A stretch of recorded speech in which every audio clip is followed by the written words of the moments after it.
Hey guys, sorry I haven't really done a video on the Caprice in the last week or a few days or so. It's been raining nonstop here, so there's not really much that I could do when it's raining. Uh, so I got no cover for it, or I can't stand any anything. But yeah, um, there's still some tools I'm gonna be needing. I'm gonna need a breaker bar because a lot of these bolts are not budging, and all I've really got I've been using mostly this, with the set there, um, a hammer and a few other things, uh, to get some stuff out. I got the good light off. Oh, there's hamburger. Uh, I've been trying to figure out things and, next month or July coming up, I'm definitely gonna get a door.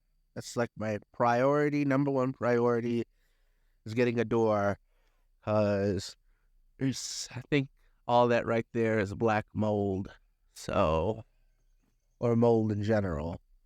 So it's important that I get a door, and after that, my next task is getting it running.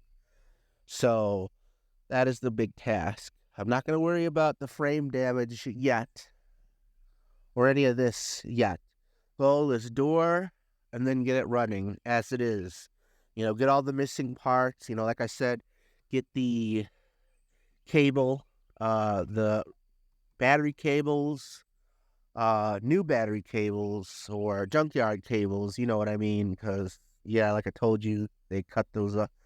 They got the tips off, but yeah, there's still so much to do. I'm getting to it, step by step. Like I said, this is not going to be something that's going to happen in a day. This is going to be a process. But if you stay with me, it will happen. And, not only do I have to get it running, I got to do a lot of electrical stuff. Uh, and I got to get the steering wheel and the steering column and all that. That's also important. That will help it run. So that is a quick update for you guys. I'm going to put my Amazon wish list in the link below if you guys want to help me at all. And don't forget to subscribe for more content. Thank you for watching and stay tuned for more.